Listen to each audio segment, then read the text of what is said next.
3 properties, had a boat on the harbour, DB9. I lost everything to the point where I was on the street, literally. I can only imagine the sort of people that put these events together. To me, it seems like human dogfighting. Yeah, it is, yeah. As soon as I open this door, you're going to just meet in the middle, you're going to fight. Don't even speak, go. He said, you bite somebody, we'll give you 500. You swallow it so they can't have it back, we'll give you another 5.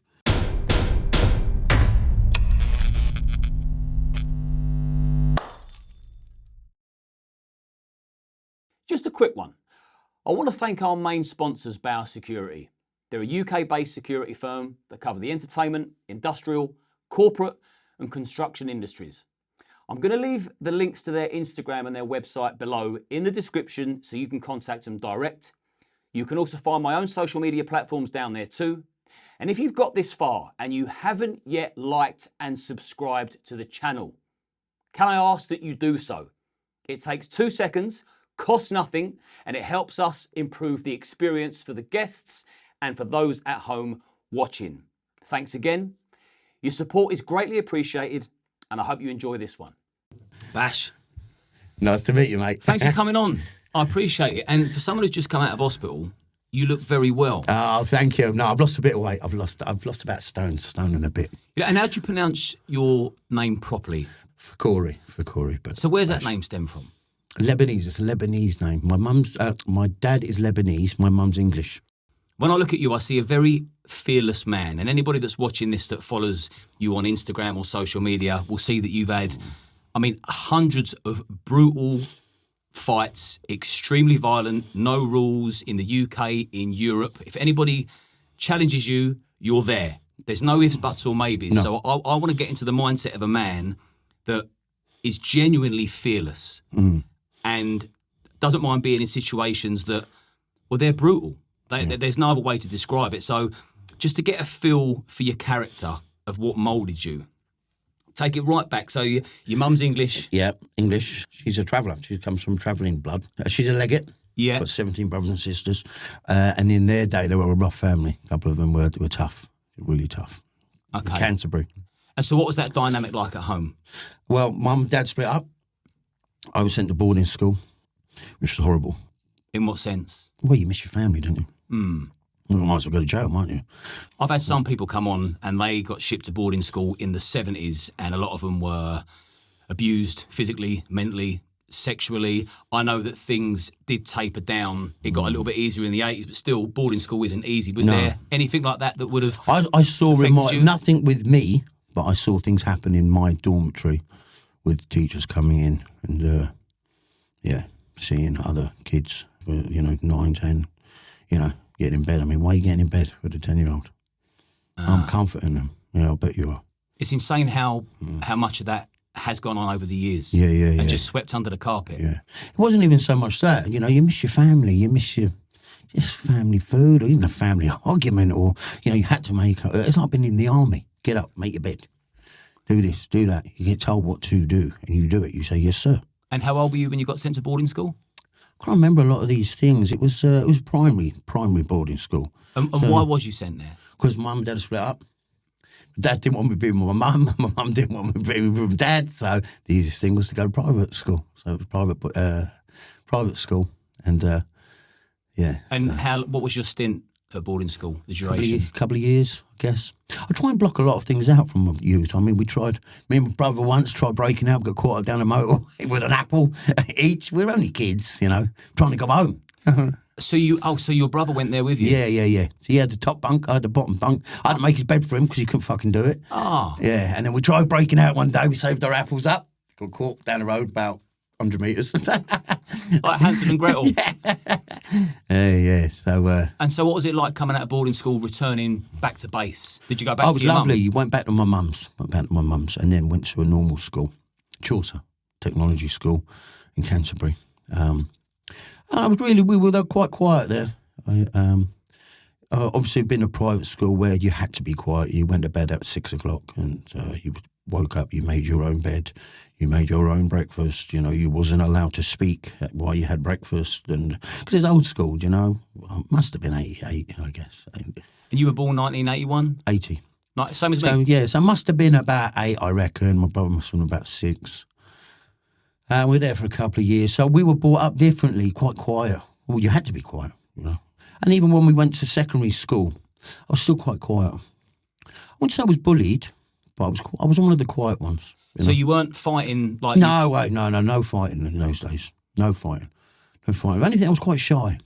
Introvert? Yeah, I used to like fishing, just thinking a lot. How were you academically? Thick. Thick, they put me in special needs. And the only reason why they put me in special needs, and this is the truth, I wouldn't say I'm the brightest guy in the world. I'm streetwise, okay?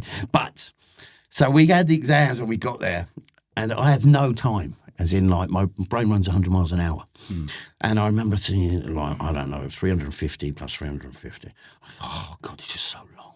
I could work it out. 3, 6, 250, 7. I could, but in the end, what I was just doing was 19555, 55555. So once you finish your paper, you're allowed to leave the room. So I was just making numbers up. 9, 5555, 5555, and I was done within about 5 minutes. And it should have taken out an hour. I said, I'm all finished. They said, are you sure? And they put me in a special needs class for that. Then I had behavioural problems because I was with people with special needs. And I don't mean that nastily, because I had behavioural problems anyway. That's when I started becoming, I wouldn't say naughty, just a little shit. My brain ran too fast to be stuck in that room, in the little room. So really, you was a very normal young lad that couldn't concentrate for that long? Yes, yeah, really. Yeah, I found it boring. And I found school boring, hated it. What did you do work-wise? After school? I'm assuming nothing of significance happened at school. You didn't get expelled? No. Just a normal... No. I went to college. I was suspended from college, adult college, which is... we went to a French trip. And I had another mate who was ADHD. I don't speak to him now. His name's Dan. And we had to be in. Everyone else, this is an adult college, remember. Bash, you can go, you can drink for the day, you guys, all of us, we all were allowed out to drink. And but we had to be in by 9 o'clock, me and my mate. Now, in France, you get these little bangers. Do you remember the little bangers you used to buy, little red ones, like little sticks of time? So I grabbed this banger, I thought, this is great. And then the next shop I went to, I found one that big. I thought, I'm going to buy that. And he said, yeah, go on, buy it, it'll be fun. It's only me and him. There was no one about. It was like, it was dead. But we had a day off. So, and then I went past one, it was a gun shop. Now, this was a stick of dynamite that they put down rabbit holes. I found out afterwards.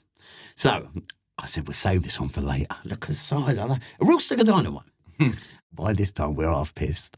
So we go back to our dormitory because we were in by 9, as agreed. And he goes, why do you let that banger off? I said, oh, yeah, I forgot about that. We were drinking peach snaps in our room. Anyway, so I looked at this thing, and I go, what's this? I threw it out the window. It blew all the windows through the hotel downstairs. So the teacher's knocking the door, going, let me in, brush. I'm pretending to snore, so is my mate. And he goes, let me in. And I said, I'm sleeping. I'm sleeping. And they deported us that second. She said, the police are on their way. You've blown the windows through of the hotel downstairs. I said, it wasn't me. I said, I'm asleep. And I said, you've woke me up. And then she said, we know it was you. So they put us in a car, drove us to the airport, rung our parents up. So my dad had to pick me up from Dover, went absolutely ballistic, you know, saying, look, you're an adult. What are you doing these stupid things for? Fair enough, actually. I didn't think it would do that, though. And, yeah, so got in trouble for that one. That's the only time I've been suspended. I was suspended only for a few days. Was your dad strict? Yeah, my dad's a doctor. He's got a PhD. He's got a PhD in electronics. Yeah, they're very, very strict. Not being strict, but you know, you have to study and you have to get a good job. And not anymore. Well, you know, I do what I do. You know. And with your dad growing up, was his word enough for you to pay attention to? Yeah. What does your dad think about your extremely violent road that you've taken? Absolutely hates it. Hates it. Tries not to bring it up. Doesn't watch it. Has your dad ever sat you down and said, son, please stop? Not please. I'll give you 2,000 not to fight. I'll give you 4,000. I'll double the purse. Really? I promise. Has he cried? No. He doesn't cry. It's hardcore. No. He's old school dad. He's an old school dad. No. But he hates it. He doesn't like violence. Has it caused problems between you, or is there still a loving relationship there? No, still loving. I love my dad to bits. Love my mum and dad. But I lived with my mum. Right. And my mum was different. My mum's born very different like me. Like, if there was trouble out the front, I don't know, with, I don't know, kids, she'd say, Bash, get outside, go and see him. Oh, really? Yeah, come fight him. And I said, all right. And that's how I was brought up. I was brought up like that. Has your mum ever watched you fight? No, but she has rung me before. And she G's me up and she says, get him, Bash. Go and get him. And then you got to listen to your mum. So, I certainly always do. Yeah. So I can't go and give it a go. So you get your wild streak from your mum? Yeah. She was wild. Yeah. That's beautiful. Yeah, it's lovely. Yeah. She's not very well now, though. But I'm sorry to hear that. I'm a mummy's boy. Yeah, it's all right. I mean, I really am. So I know how powerful that bond is. Yeah. So what about work? From college, because I want to find out how you got into fighting. Okay. I've become a trainee ODP, which sort of got it for me. So a trainee ODP is an operating department practitioner, where you learn to be sort of like an anaesthetic nurse sort of thing. So you only work in anaesthetics, you draw all the drugs up for the doctor. So at the time it's 2 years, now it turned into a 4-year course, everything develops. One night I went out, I stayed at the hospital, and I met another guy that I got on with. And we went out drinking on a Thursday night, after work. He was an optician. Optician, but he was a drinker. So we went out drinking one night. And on the way back up the hill, 2 guys were fighting in the streets. I said, what's this? And this was my first real fight, I think, you find. And I remember he knocked him out in the middle of the road. And he started jumping on his face. And I disagree with all that. I do. In a no-rules fight, it's different. You both agree and you know what you're up for, but not if you're just having a fight, because you can badly hurt someone. So I didn't like it. I said, why don't you leave him alone? I said, fucking leave him alone. So I pushed him back and hit him. I hit him completely wrong because I was pissed. And I broke on my hand badly, to the point that he needed K-wiring. I mean, I break my hands all the time. I don't just now. They hurt for a few days. But they were so badly broken that these went down, completely down. And I had to go and have them K-wired at the hospital in the theatre that I was working at. And they said I'd been scrapping in the street. So then they suspended me from ODPing. So I then become a doorman. Now, I'm the smallest doorman in these days that you've ever met. And I was in the days of the Marcus days. The doorman were allowed to hit people. And used to work on a temporary badge, which meant no training. And there was 4 doormen allowed on. So you always had 2 at the front door, always, all night, even when there's no one coming in. And then you'd have 1 on the stairs and 1 roaming around, making sure everyone's all right. And so I was at the gym, working out, taking steroids, if I'm honest, trying to bulk up. And my mate said to me, you fight, you do taekwondo, don't you? And I did taekwondo at the time, black belt, second down. And I said, yeah. He said, you work tonight, I'm short of a doorman. This was the head doorman at the time. I said, yeah, go on. And I said, but I'm a bit small, aren't I? He said, no, will you just roam around, just walk around and let us know. These are big guys, big. And I see, as I was walking around, I could see this other guy standing up in front of the door of him, at his face. So I stand behind him, as you should, as a doorman, trying to be a doorman. Didn't have a clue what I was doing. And then he started, so, come on, someone fight me, to this guy. And I said, I'll fucking fight him. He goes, go on then, Bash. And then so I just moved out of the way when they came out. As he moved forward, because he caught it right with a right hook, straight on the ground. And then I put him from right in his eye, hard. And then my other mate ran out and got him in the headlock. And then after that, I was made head doorman above him by the owner. So I was a head doorman, but I was about 11 stone, if that. No, 9 stone. Tiny. And all the big guys were now working for me. And it was a good little time until it went drastically wrong one night. Drastically wrong. What happened there? I don't know. We had they weren't even a firm. I think there were locals that all sort of stuck together, quite a rough area. But there were big men that didn't give a fuck. And they kept coming back and glassing people. And then we phoned up, well, I did, as head doorman, even though I was a kid. And I said, we're not doing this no more. It's crazy. Last night was just stupid. It's nice standing on the door and chat to people. We were allowed to drink as well, so have a few beers. It really was like going to the pub and just, if someone had to leave, said, sorry, mate, you got to leave. And they would normally leave. And, It was actually like a good laugh until that night. And I was told, you get back on that door and don't let us down. And I thought, fuck. And we didn't even want to go back, me and my mate, but we had to go back that night. We were told to go back. We had no choice. They didn't come back, thank God. What did you think they were going to do? Because you don't strike me as somebody that would bother. Well, now it wouldn't. I was a kid, though. I shouldn't have been put in that position as a head doorman. Just the only they put me there because I walked outside and said, I'll fight him. What were you, 19, 20? I was about 20, 21. 21. Yeah, but I wasn't, really strong, big or anything, Just game, And relied on the Taekwondo? Yes. And so how did you get into Taekwondo? We did that every day of our life. My mum took us every day. She liked it. Oh, so from a kid, that was part and parcel of it? We did that more than school. Every day, every night. So 6 to 7 nights a week. All from the age of, I think, 10. Because your kicking game is strong, isn't it? Very, if I connect. Yeah. Yeah, you can get it. I mean, it hurts me just looking at it. when I see you throw them high kicks, I think, fucking fair play. So I take it you can do the splits. No, I can't. I could when I was younger. I don't train anymore. To be honest, I don't train. They just call you up, say, we've got a fight, you're like, I'm in. Well, I train as in, not as a pro. Right. I train as in, I train every day. I do my 2-mile run. I do a full body workout. I don't lift heavy, high repetitions.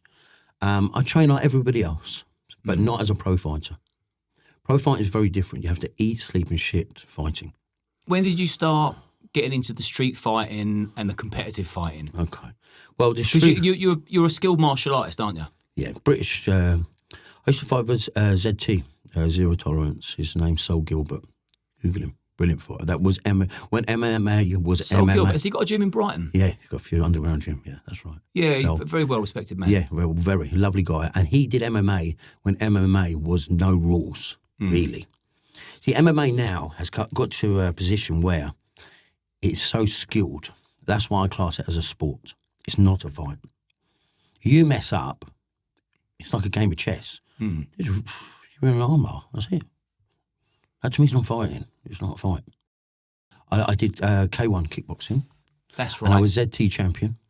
I knocked out all the fighters that I fought. I'm heavy-handed with both hands. That's what my coaches say. How many bouts did you have? How many did I have? With ZT, 4. I had 1 kickboxing.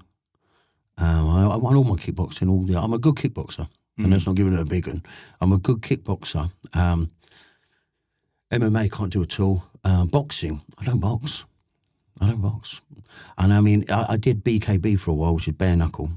Bare knuckle boxing isn't a fight either. It's boxing without gloves on. Otherwise, why wouldn't they come over to no rules?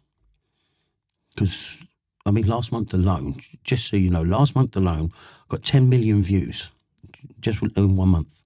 And we get paid. My first bare knuckle fight, what did I get paid? 500 quid. And how long ago was that? Well, see, the first fight I fought BKB at the Indigo in London. Oh, well, they say CO2, it's Indigo. And the first fight was against Paul Hiltz. Okay, now Paul Hiltz is a very, very good boxer. Very, very good. He was 4-0 when I fought him. And the promoters knew I came from kickboxing, not boxing.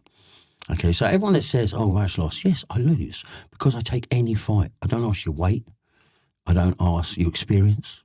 I mean, really, you should put me in with another novice, somebody that doesn't box, maybe, and you'd get a better fight.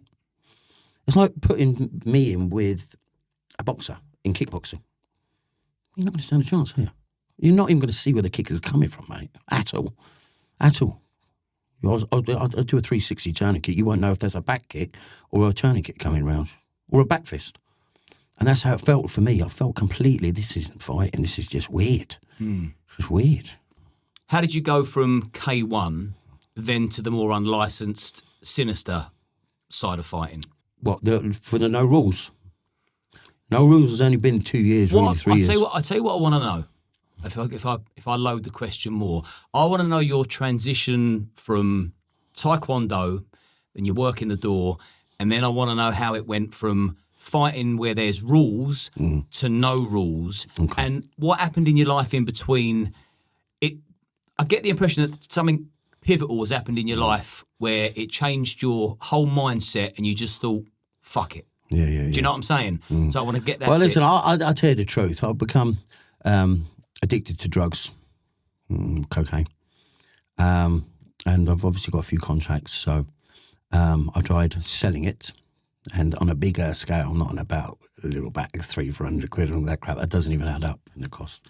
At the time when I was, trying to sell it, be the word, because most drug dealers are drug addicts, just so you know. You think, I'll buy a bit extra, I'll sell that, and that'll be free for me. It don't work out like that. And it's not the best business plan to give another drug addict more drugs to try and sell and say, where's my money? Because you're not going to get no money. And in the end, I got in so much debt, it was unbelievable. I was signing over houses. Really? I was signing over, I had 3 houses, all good equity in. So if I owed, at the time, it was 36 a box. Coke. 36,000. What come first, the drug habit or the drug dealing? Drug habit. Habit come first. And how old were you when that got older? Well, I started with like my mates like normal. So we'd go out and have a few beers and we'd buy like a little gram and we'd all share it. And then it's got, a bit more serious. I did well. I was a medical rep. After the Dorman days, we moved away. I became a medical rep and started earning good money, very good money, 100,000 a year.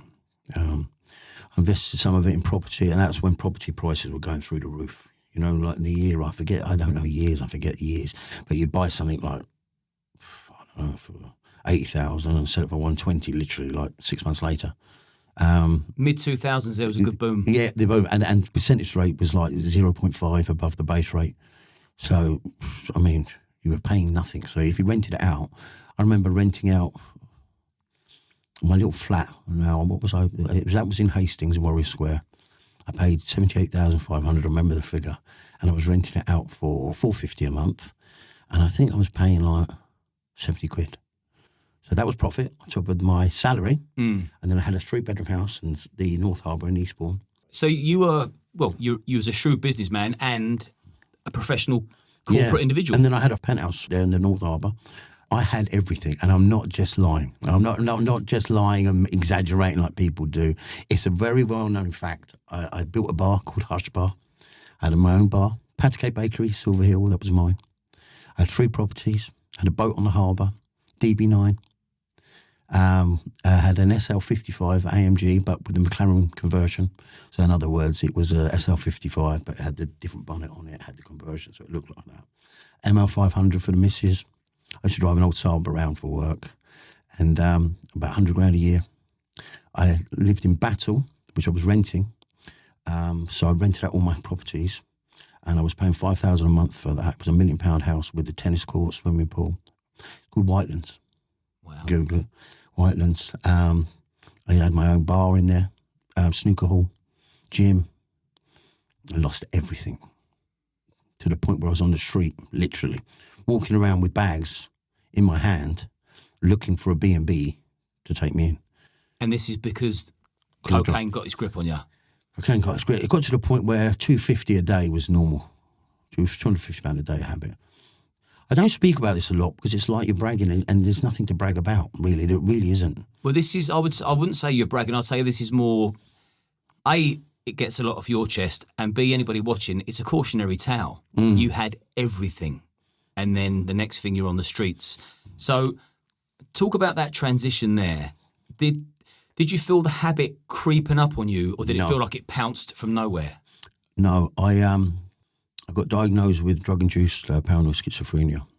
And was that off the back of an almighty bender? No, I used to take it every day and night. Every day and night. So to go to sleep, I'd have one to wake up. And when I say one, not a 0.4, I'm in gram lines. Oh, really? Yeah, to the point where you're sweating. I mean, what's the fun in that? I used to see things. And I remember I was looking through the door hole, the peephole. What the fuck? The fucking Power Ranger there. The black one and the red one. Fucking, I could see them, clear as day. But what the fuck? So I locked the door as quick as I could, run to my bedroom. It was only a flat, but it was higher than normal. Right. So I shut the door quickly. I had a knuckle duster in there. And I had an old police truncheon. Because if you cab that, it's an antique, by the way. It's an antique, and it doesn't come under as a baton or anything like that. It's an ornament, Your Honour. Oh, yes. I remember, and I looked around again. The fucking Black Power Ranger was in my bedroom. Now, how the fuck could he go over So I opened the window, and I've got a knuckle duster in this hand, so I can't put my hands out. The baton in this hand. I jump out the fucking window. And as, you know when you've probably never done this, you must have been on a diving board, and you sort of remember the fall. You're thinking, fucking hell, I hit the ground there. This is a bit further than what I thought. Anyway, I hit the floor. Luckily, it was grass. And I rolled around. And then I run over to the other side. Fuck. So I hid the knuckle duster, which they never found, by the way. I never found it either. But I still had the baton. And then in the bush, I could hear them saying, Bash. I think, what the fuck, get the knuckle duster. So I went back in there, quickly grabbed it. And I don't know what happened. I just started flipping out. I started smashing cars up that were on the road. And then the police arrived with dog units, tasered me. They let the dog go as well, bit me. And then sectioned me. How long for? 6 months. And how long did it take for you to realise that you was in a state of psychosis and it wasn't actually real? Because I'd imagine for a stint of time afterwards, you were convinced there was 2 Power Rangers. 100%. Yeah, I mean, and it's crazy. They say there's different levels to schizophrenia. You can see it, hallucinations. And then you can start seeing things, like if you keep watching that door handle when you're off your head, you can start seeing it moving. That's the scary one. It's when you know you've had way too much. And then when you hear voices, there's 3. If you get to the 3rd, then you're in trouble. The normal is to see something or think you've seen something, that behind that bush. And then when the police arrived, they said, how have you got out? Where's your keys? This was after the dog's bitten me, by the way, and I've been tasered. And so I'm laying on the floor. I said, jumped out the window. He said, you haven't jumped out the window. He said, you're a liar. He said, you're on drugs, aren't you? I said, yeah. And the other police went over to the grass. He said, he has jumped out the window. I can see the footprints in the grass. And he said, if you really jumped out the window, he said, you're lucky, you're all right. So it wasn't ridiculously high, but it was higher than it should have been. And we couldn't get back in the house because, well, I was sectioned anyway. I went straight to Woodlands, which was in Hastings. For 6 months? 6 months. And what was that like, being sectioned for 6 months? Well, this is a silly thing about it. You're sectioned, but I was on day release. That's no good to me. So I'd have my breakfast, and then I'd say, can I just quickly go out to a walk? Ring up one more £10. You were allowed your phone in those days. Oh, mate, get down here. Come on, I'll meet you on the road. I wasn't allowed very far. Meet you, get a bit of thing. Put it down pants, go back in. So I'm doing what I wanted to do. Yeah. That's no good. And then you'd have a wee test. So it weren't like rehab? No. I should have got it. That's changed now. And it was mixed wards as well. So you chat, just chat. They weren't allowed in your room. They had to sit at the door. Sit and chat with people and have a little chat, and no different really. It was quite a good little time. Who wants a line? Well, in the end, on the second time, I started selling it in there, yeah. Second time you were sectioned? The second time. And my mate bought me in a quarter, for me personally.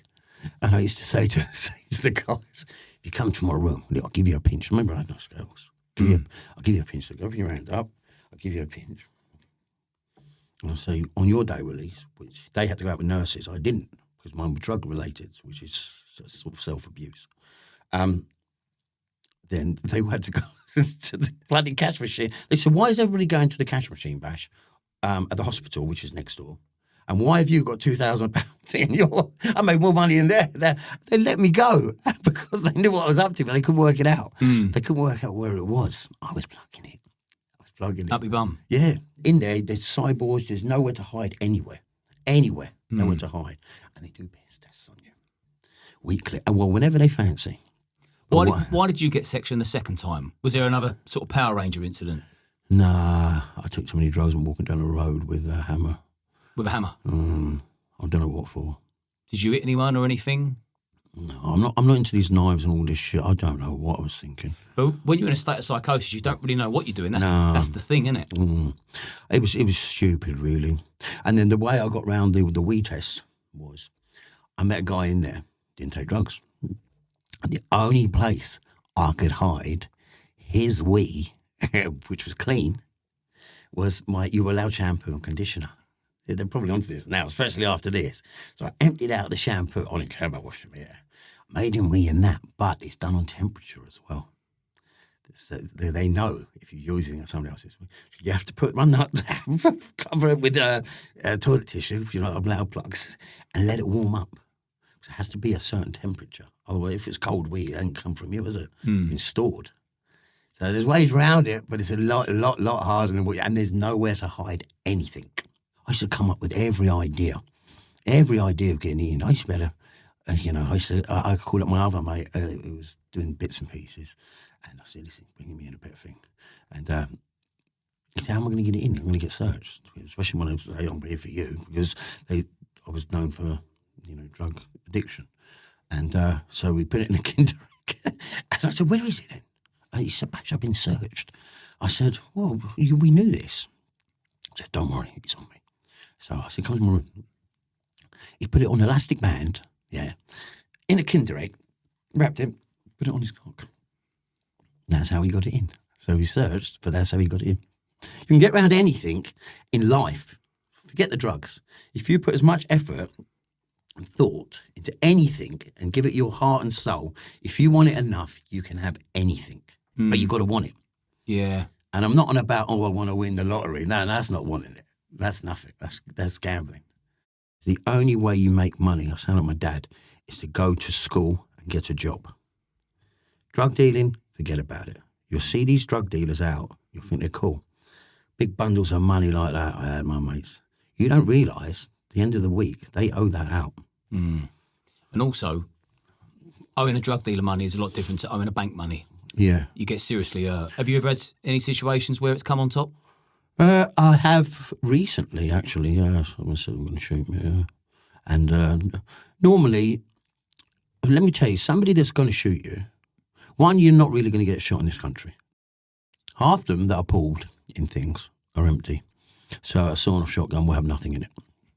But to get it rammed in your face is quite scary, I guess. But if you're intelligent, no one's going to warn you you're going to be shot. No one's going to block their number, okay, if you're going to be shot, and no one's going to threaten you. When people do come after you, it's done silently. You'll never know. Why warn them? Fear is worse than violence. The fear of violence is worse than violence. The fear of getting beaten up is worse than getting beaten up. And you've got to remember this, it's only a feeling. Fear or violence? Fear is a feeling, okay? It's just a body feeling. It's a reaction to keep you safe, okay? Violence, it does hurt, but the pain does go. And how did that link to when I said, has it ever come on top, and you said recently, and then we spoke about guns and knives. Let's finish that bit. So what come on top? What happened? Somebody said I owed some money. Normally, I've spoken to him loads of times, but he now works for some serious people in London, North London. He said he was going to shoot me, so I rang up my mates, and I said, "Is this serious or not?" And they look out for me. Really, they're my mates. That's my connection to people. And he said, "No, you got to be careful, Bash, with this lot." And then I thought, shit. I said, "Can you help me? Can you help?" He said, "I know him. I know the one." And I hadn't robbed him or nothing. Was it a genuine debt, or did they create it? No, they created it. And that's what they sometimes do. They work on fear. Especially if they think you've got money. Did you manage to get that situation squashed? Well, I did, and my friend did. Yeah. That section of your life where you were sectioned 3 times, and you've been diagnosed with paranoid schizophrenia. I'm assuming you're on meds to keep that at bay. No, I was under the mental health team. I decided to leave town because they were injecting me once a month, and I couldn't even bloody walk, couldn't even speak. Really? Yeah, and it's drug induced. So I worked out, stopped taking drugs, and I had enough of it. Honestly, I've taken so much of it, it's unbelievable. I'm not on about 0.4 or 3. I'm on about slugs. Well, I'd buy whatever. By the time I'd got home. So my idea was I'd be driving my Aston, I'd go to work in my nice shirt and tie. So I'm going to work. Go and pick up whatever, put it in my boot. But I just snapped a bit of a quarter that much. That was nice. Went in the front with me. So I don't even know how much I've taken, you know? And that's probably my profit, believe it or not. But that's all fucked now. So next week I owed them money. And one of them I signed over my house, one of my houses. I owned 20 grand. And the equity in the house was 20,000. So I signed over one of my houses.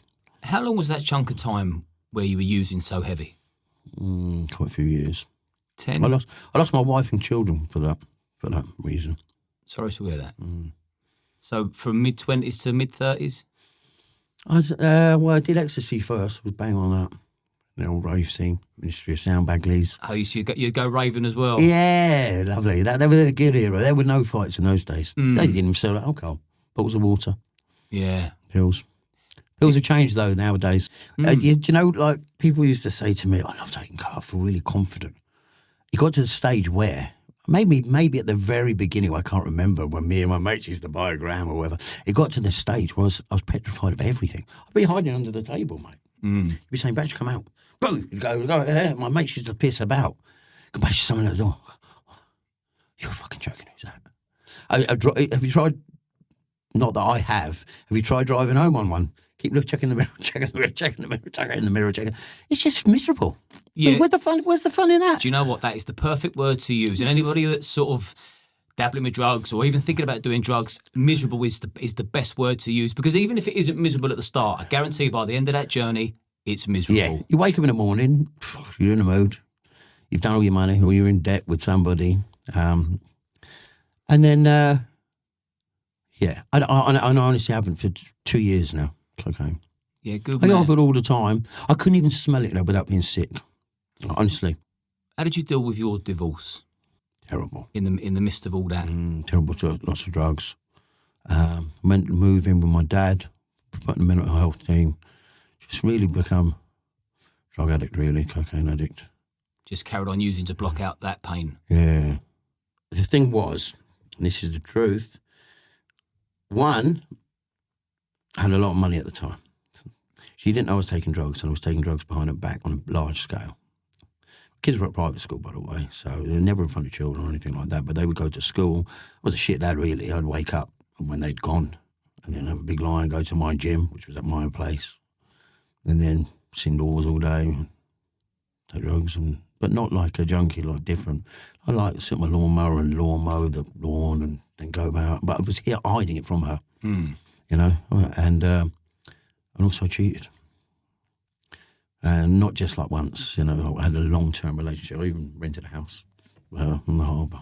You know. So you could live a separate life. So when I went in the second time was the hammer. The third time, this is the third time you got sectioned.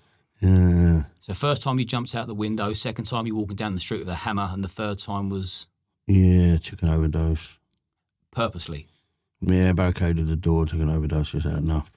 That's when she found the phone. She found the phone, because I called her up to say goodbye. And as I was falling asleep, somebody called me from, I'm assuming, the ambulance. Said, stay awake, we're coming. But I barricaded the door so they couldn't get in and locked the door. So they had to get the fire brigade to bash the door in. But the phones were on my normal phone, my work phone, and the other phone was there. She went through all the messages, then found out I was cheating. Then she left me when I was inside. So I know, but it was my fault. See, listen, there's people that are mentally unwell, born mentally unwell. It's very, very sad. And there's people like myself that are self-inflicted. You're self-inflicted mentally unwell, okay? Now, if I took a drug now, I'd be hiding under the table, so I don't take it, you know? And I do. I mean, people say to me that are close to me, so you probably got a little bit in you anyway, Bash, because of your temper. I mean, I can sit there sometimes and say if we were out, me and you, I mean, I don't drink now. I say I don't drink now. It's only been 2 weeks, but I've stopped drinking. And you would say to me, see that guy over there, I've got a problem with him, but he started on me the other day or something. I can't get it out of my head. I don't care how big he is. I don't care what I'm lose. So I just keep looking and I'm making an excuse. Yeah, are you all right, mate? Yeah. You know, my mate, yeah. And I start doing things like that. And it was without drugs or nothing. With drugs, I'd be looking the other way. I can't get it out of my head that he'd been a bully to you. My mate, you know. Let's get into the fighting now. Yeah. Tell me how you broke the shackles of addiction, because you can't be an athlete and an addict. So you've obviously come away from the addiction somehow. You've beaten that, and then you've segued into, well, extreme violence and fighting. How did you beat the addiction, and then how did you slip into the extreme side of fighting? I couldn't tell you. It got to this stage where I'd taken so much, I'd sniff a line of coke and be sick. That's no high. And there was no high in the end. You take so much, you just sniff and you just think, I'd have to run straight to the toilet and be physically sick. And come back, you're right, Bash. You couldn't get some beer, could you? And then you try and drink yourself out of it, but there's no high. So I couldn't even tell you how I stopped. My dad asked me all the time, how did you stop? Do you not remember when you? I just decided I want to do it. But once I decide, I'm strong-minded. I'm quite good at blanking things out. Like when I fight, no rules. Do I like hurting people? No, I really don't. Do I enjoy fighting? No. You know, but I can switch off, as in like whatever. You know? Numb yourself out. Yeah. I tell you, after when I stopped taking drugs, the reason why I got into BKB because my mate said to me, a very, very good friend. I've only got a few good friends that I've known for like over 20 years, and you know the names, you know who they are. Yeah. And he said, listen, Bash, you love scrapping, you know. Why don't you this bare knuckle become a new thing out, brand new, at the O2 Indigo? So what year was this? Just so I've got a time frame. I don't know. That was my first ever fight. Was Paul Hiltz. Was you 30? Older? I reckon I was older. I reckon 38, 37. Wow. Wow. And I'd never boxed. And I'm going in against really their champion. See, all their guys, when they say to me, when they write to me, and my missus reads out the good ones and the bad ones. But I sometimes do flick and read it because you're interested. They say, shit, you lose all the time. Mate, these boxers are pro boxers, just without gloves on. Not only that, they cry about 1 kg. I fight people. The last guy, Bry, he's heavyweight. He fights heavyweight MMA champion, and I think boxing champion. The guy before that, Ginge, heavyweight boxing champion. I only get champions because I've got a big gob. I don't get the local guy down the road like everyone else gets, you know? And I don't box, remember that. I just say, yeah. Let's do it chronologically. Yeah. Because it really has evolved and you really have blown up on the scene. And this is respectfully. When you had your first bare knuckle boxing fight, was there no medical or background check to see if you was obviously physically able and fit, but also like mentally as well? Is there no? Should you be able to do that if you've been sectioned 3 times? Is there not a care of duty? Yeah. There should be, I think. The only thing is they take your blood pressure and they just have a medical team there. That is it. Well, I think it needs to be matched correctly, personally. I mean, for me as a man, I will never turn down a fight because I just feel weak. So if you offer me someone that's 20 stone, yeah, even though I'm 11 and a half, I'll still fight you. Yes, if I get caught, he's going to knock me out. It's life. You know, don't sign up to fight and then cry that you got punched, you know? But people don't understand that. They just go, oh, you lost again. Have you even had a fight, mate? You wouldn't even be able to spar with 16s on, you know? If you gave me somebody with my experience in boxing, which is none, I've never had a boxing fight. Never been to boxing training. I don't do boxing training. I don't even do kickboxing training. K1 was your thing? K1. And I honestly get, all the promoters know I will turn up and fight. They just say, Bash, how much for you to fight on the show? I give them a figure. They say yes or no. Don't sell tickets, nothing. How many bare knuckle fights did you have? I had bare knuckle 2. One against, and that was BKB. Once against Paul Hiltz, who's still fighting now. Fights in Miami, fights all over. I mean, his record's brilliant. I mean, he's good. He's an ex-pro as well, boxer. Then against Conan, I'm actually very, very good friends with Romania. He's signed by BKB FC, which is the biggest organisation now in the UK. So the guys I fight aren't bums. They're not like, really, I should be given somebody. If they were clever, the promoters, I'm not liked because I've got a big gob. I've actually got a kind heart. They don't know that because all they see is what they see on social media. You also get a lot of love from people. Yeah. People that know me and that they know, I'd do anything for anybody. I took a boxing fight with Adam. Remember, I don't box. With Adam Brooks. Yeah, I like Adam. Yeah, and we raised 42,000 for a little girl. Fair play. Yeah, and that was her terminal illness. And I can't box. I can't bloody box. But did you, when you had your first few bouts bare knuckle, did you immediately love it? No, I hated it. Why keep going back? I don't know, it's pride. It's like when they give me offers. They always give me stupid offers, honestly. Do you know the offer I had? I can't give the exact names, okay? And the biggest organisation, so if you work out what I've just said, I had a call the day before the fight, but I was out drinking. They said, listen, Bash, if we paid you £4,000, you don't sell a ticket, nothing, would you fight this guy? I won't give you his name. I said, but he's world champion. I said, he really is world champion, bare knuckle world champion. They said, yeah, but his opponent's pulled out, and we know you will turn up. I said, oh, fuck. I knew I was going to get a beating. I knew. I mean, it's not a chance, unless he's playing with me. I said, give me 5, I'll turn up. And I'm out. Remember, I'm in the pub, pissed. And then he calls me back. He goes, "No, we found someone a bit cheaper." I mean, they know I'll turn up, and I knew I would have got the beating of my life. I mean, we're talking top level. I mean that arena that you're a part of, that no rules fighting. I can only imagine the sort of people that put these events together. To me, it seems like human dogfighting. Yeah, it is. Yeah. That's different to BKB. Is a sport. Okay, are they tough men? Yes. Can they box? Yes. Can they fight? I think some could. Most couldn't. And that is the truth. I watched a documentary last night saying boxing and fighting are two, and it is. Like, when they grip and they clutch, like 1, 2, you get caught a couple of times and they grip and then they break and you're not allowed to punch in the back. You can do anything you want. So if you took 2 jabs or 1 straight on the nose, got your nose broke, and then you just grab them by their ears or something, you can do anything you want. Like the last guy, I put my thumbs in both his eyes. He was pissing out blood. Both his eyes were pissing with blood at the end of it.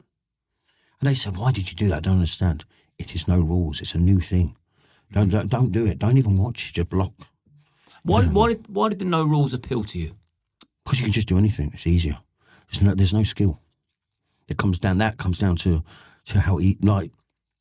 how aggressive and evil you're going to be. So you do enjoy violence?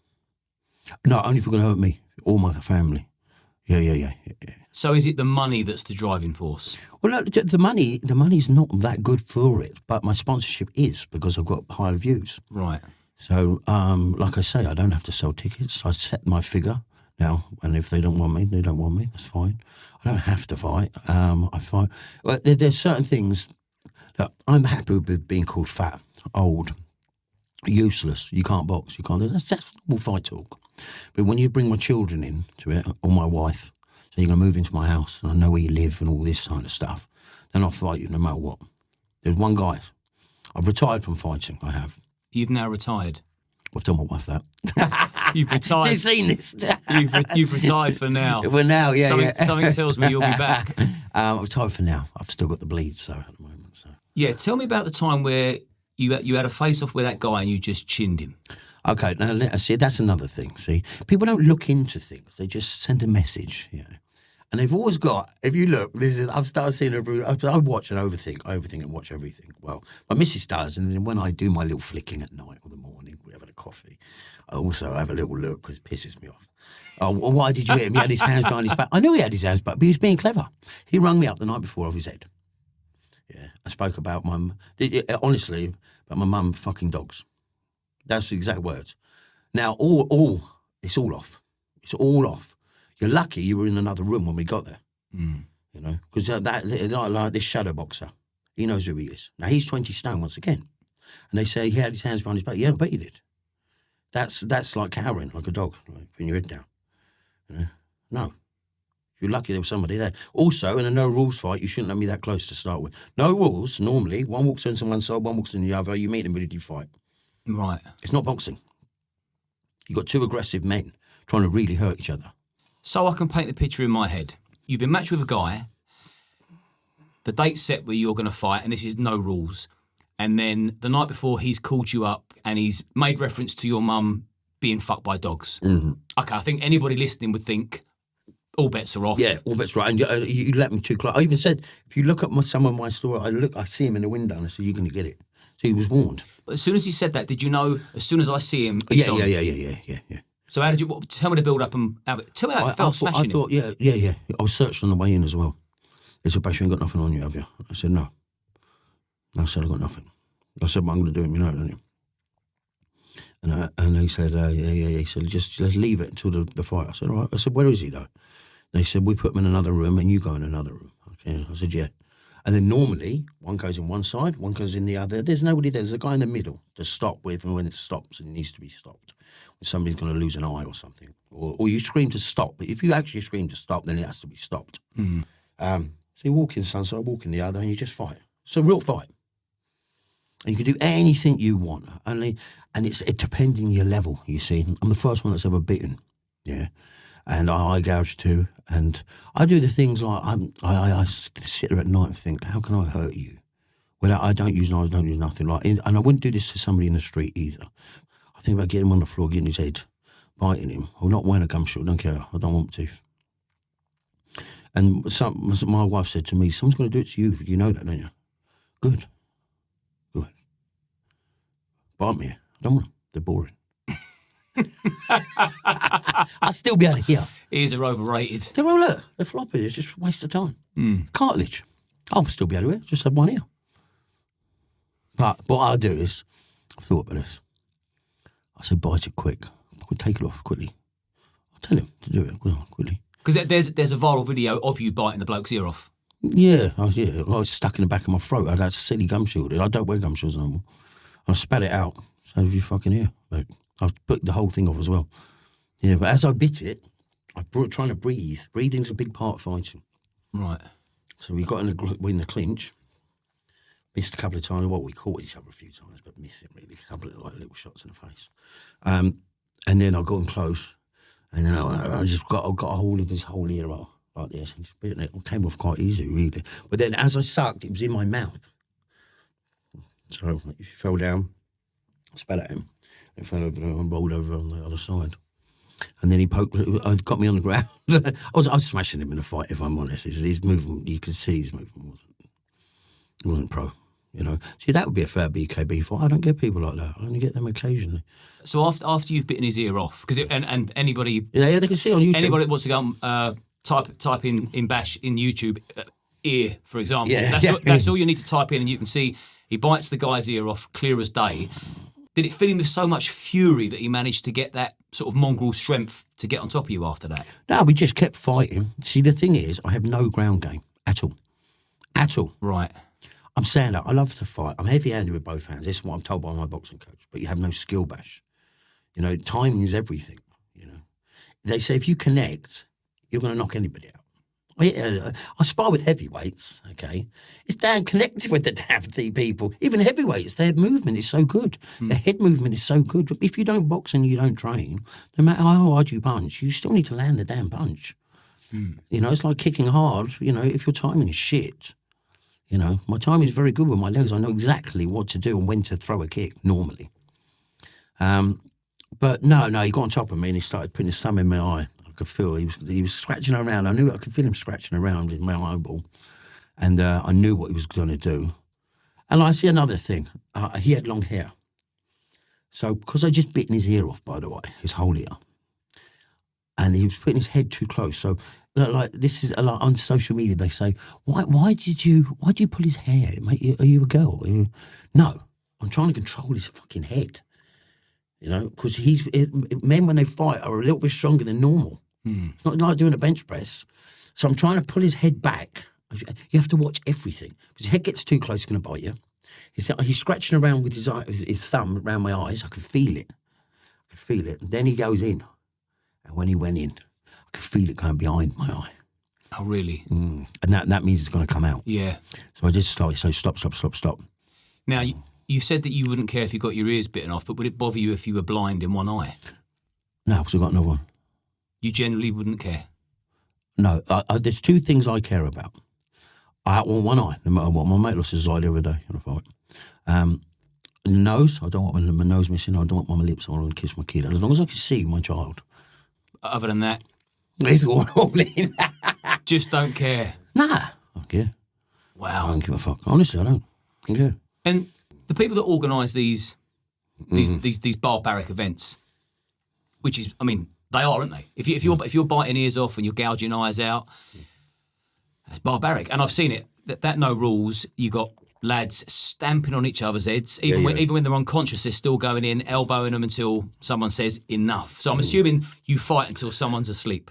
Well, last time I've been to Germany. Well, I've been to Germany 3 times for no rules fights. And the last one I fought, they know what to do with me now. See, even no rules is changing.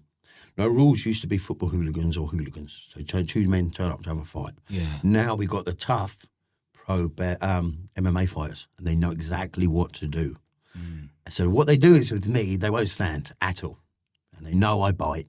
They know a lot of people. They say they bite or they eye gouge. They do that. They don't. They don't. Watch them all. You have so many options. I mean, I even thought this the other day. Next bloke will get on the floor. I'm going to put my thumb right up his nose. I'm going to rip his nose. I'll rip him from ear to ear. Then watch him scream. See, there's so many things you can do to people that people don't think about. I mean, fish hooking is a waste of time. You put your fingers anywhere near my mouth, I'll bite them. I mean, you've got a bone in the middle, so it'd be a little bit hard. But you have to twist it a few times, I guess. And is it getting more and more brutal like that? No, it's getting more technical. It's just you that's getting more creative. I actually really try and think, yes. I try and think. Not about punching and you might as well do BKB, no. How to hurt people, you know? And you think of every way. You're not allowed to go near people's necks or their wrists. So you have to think about it. So there is some level of care. Yeah. Well, last time I was knocked out.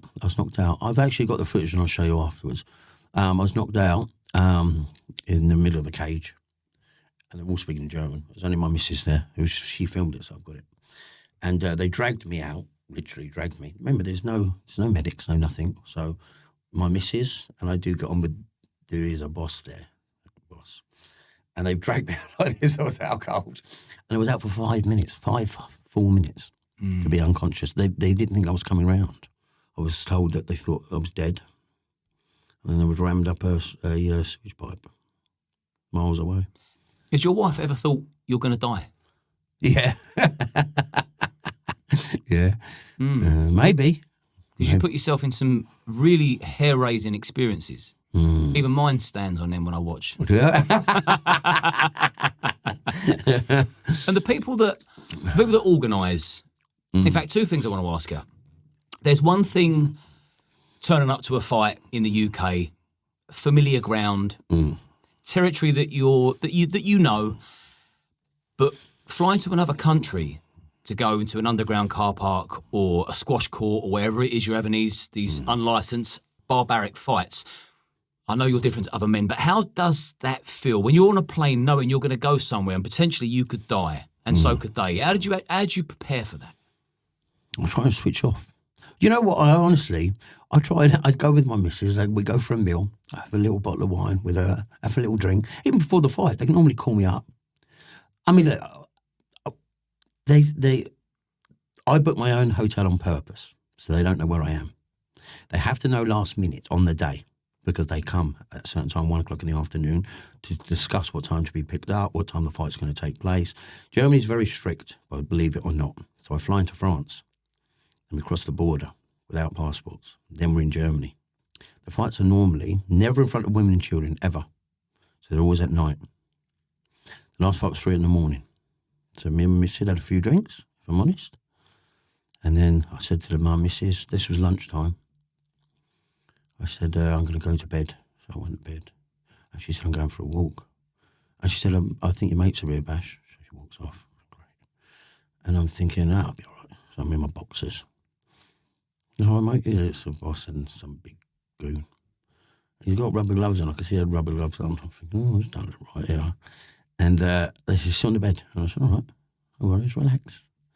I said, so what time we fight? He said, it'll be 3. We'll come and pick you up 3 o'clock out the front. He said, we're not allowed in. It's the Holiday Inn, I make sure. You book as nice as you can, so there's cameras everywhere. And they're not allowed in the hotel, even though they are a gang over there. Linked with a biker gang, if you know what I mean. The big biker gang. So, and they turn up as well. So they're not allowed in there because it's a business hotel, really. And I was on the 3rd floor. They come into the room, these 2 guys, big guy, he had the rubber gloves on, and then they got a box with him. Remember, I know that box. I know what it was. I couldn't tell you what gun it was, but I knew it was a gun. I knew what they had in there. It was a clean one, in other words. Clean hadn't been used. Mm. And he starts loading it to show me really for fear. I nearly laughed, okay, and that was real, okay. Oh, I don't doubt that. No, not because of that. I was thinking, I told you, fear is worse than violence. You honestly think you're going to shoot me on the 3rd floor in the Holiday Inn and not get caught? So you are trying to scare me, but they're not scaring me. But then I thought, at 3 o'clock, where are we going? And he's still going to have that fucking thing on him. But I knew he couldn't let it go. He put it there, not really, but from here. And they were filming it as well. That's how I got the film. Right. But I got the film because I've got a friend which is part of their gang. And he gave me the heads up. Not that. He sent me it, and it's an internal thing. Bash didn't turn up. He didn't fight last time. The second time, the police arrived at my hotel, so I went over to Germany. So I fought once over there, lost. Yeah. Then I went back, as I always do. But I always stayed at the same hotel, Holiday Inn. So I knew I felt safe there, and I know the people there, and they know what I'm doing there, so they turn a blind eye and look after me and stuff, let me drink and bring me ice later and things like that, even if it's 3, 4 in the morning. And the police, when I walked in, I could see them there with their boots on, like a little army. And they said, "You Bash here?" And I said, yeah, I'm just staying here. They said, "What are you doing here?" This was the second time I was by myself. I said, "I'm just here to see a friend, So you're here to illegally fight, aren't you?" I said, No. And they said, "If we found out that you're fighting, we're going to be at that airport and you're not leaving Germany." That's when I start getting scary. What's the point? What is the point?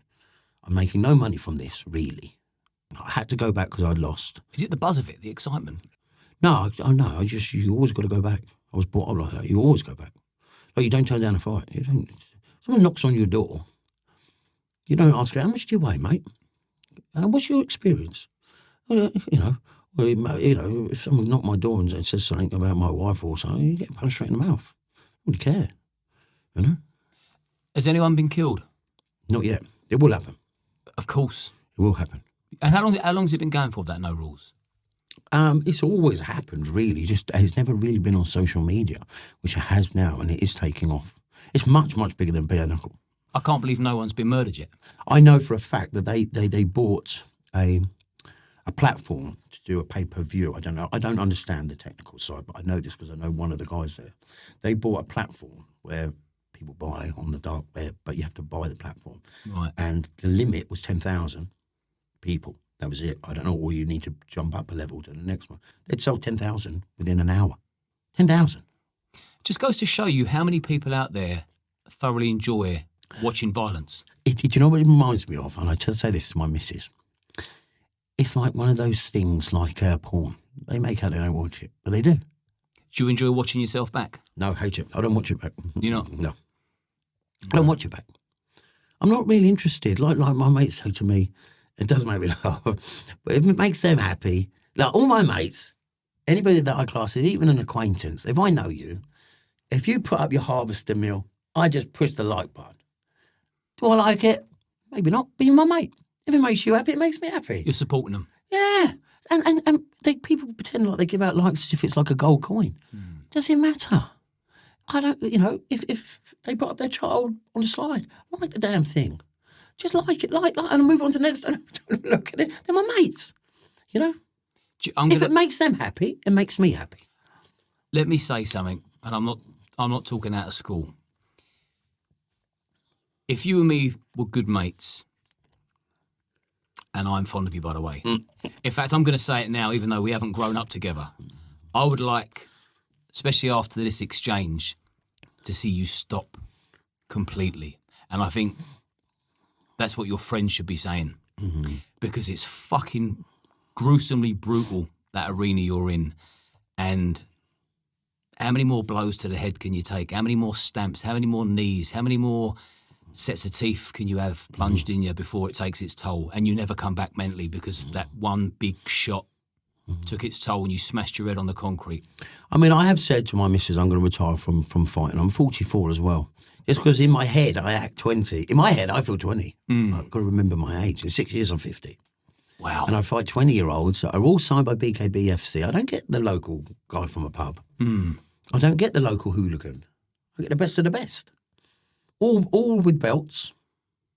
Normally heavyweights, 5 stone heavier. I don't cry about 1 kg. I don't even ask their weight. The shadow boxer, we did there's only one I really want to fight left. That's him. Because he was rude about my wife and daughter. Now, that's personal. So you've got one more fight left in you? I want him, yeah, I want to fight him. But he told me I'm 20 stone. He's making excuses. He's 20 stone. So what? I'm 12. I'll be 12. So you are looking to have at least one more? Well, I like it with him, yeah. Only because of what he said.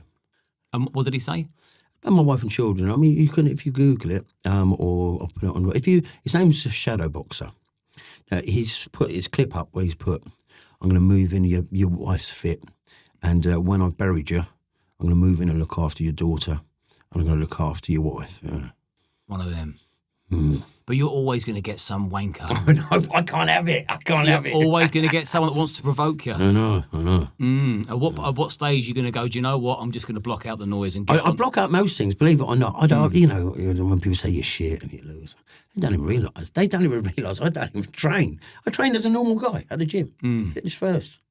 I know, Valentine's, fitness first. That's where I train.